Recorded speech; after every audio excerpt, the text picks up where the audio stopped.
আসসালামু আলাইকুম, সবাইকে শুভ সকাল। তো আজকে সকালে আমি একটা মজার খাবার খাবো। এটা আমি অনেক ছোটোবেলাতে খেতাম। ভাজা গরুর মাংস দিয়ে পান্তা ভাত। আমার মা মাংস ভাজতো আর আমরা পান্তা ভাত দিয়ে খেতাম, অনেক মজা লাগতো। তো ভাবলাম যখন ঘরে ভাজা মাংস আছেই, তাহলে আমি পান্তা ভাত দিয়ে খাবো। ছোটোবেলার স্মৃতি কিছু তো মনে রাখতে হয়, তাই না বলুন? তো ভাজা গরুর মাংস আর পান্তা ভাত খেতে কিন্তু অনেক মজা, আপনারা খেয়ে দেখতে পারেন, অনেক মজা। আজকে দেখেন দোকান থেকে আমাকে কত মাছ দিছে, নদীর চিংড়ি, এগুলো একদম অরিজিনাল নদীর চিংড়ি। তাই বাবুরি সকালে দোকানে গিয়ে মাছ দেখে আগেই বলছে, বাবা আমি চিংড়ি খাবো।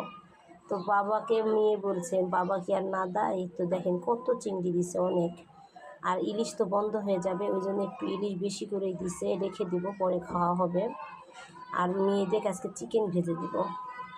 তো এই ছিল আজকের আমার বাজার, কোনো সবজি নেই। আর এদিকে মেয়েদের জন্য ফল কিনে নিয়ে এসেছি, ডিম।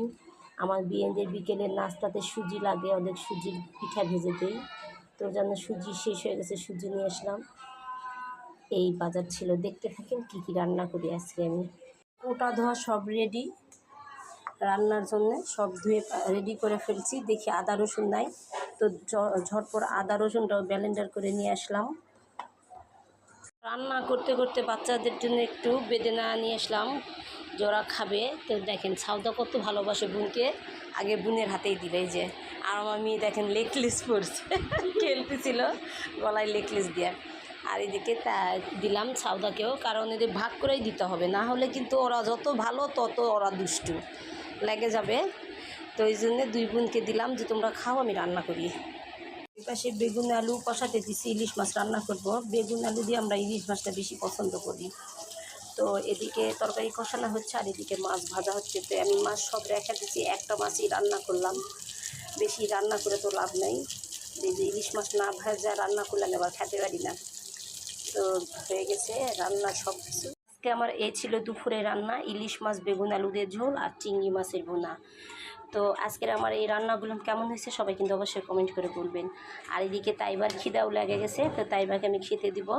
ও তো নিজে হাতে খাওয়া শিখতেছে। দেখেন এই যে ওর মানে চিংড়ি মাছ লাগবেই, আমি 3 পিস চিংড়ি মাছ দিলাম, দিয়ে খেতে দিলাম মেয়েকে। এমনই খেতে দিয়ে দিলাম, সুন্দর বলতেছে ছাউদারও খিদে লাগছে খাবার দিয়ে দিতে। তো আমি ছাউদামণিকেও দিয়ে দিলাম যে তোমরা দুই বোনে বসে থেকে খেয়ে নাও। তো রান্না হলে বাচ্চাদের খাবারটা দিতে হয় তাড়াতাড়ি। এই যে ছাউদা বুড়িকেও খেতে দিয়ে দিলাম, ওদের দেখালাম না আজকে। তোরা যে টেবিলে সুন্দর খেতে বসছে, খেতে দিয়ে দিলাম। আর আমার ছাউদা দুষ্টু দেখেন মোবাইল কিভাবে রাখলো, খাবে আর মোবাইল দেখবে। আজকে আমার মেয়েদেরকে আমি দেখাচ্ছি না আপনাদেরকে। তো আজকে ছিল আমার এই পর্যন্ত ভিডিওটা, সবাই ভালো থাকবেন, আল্লাহ হাফেজ।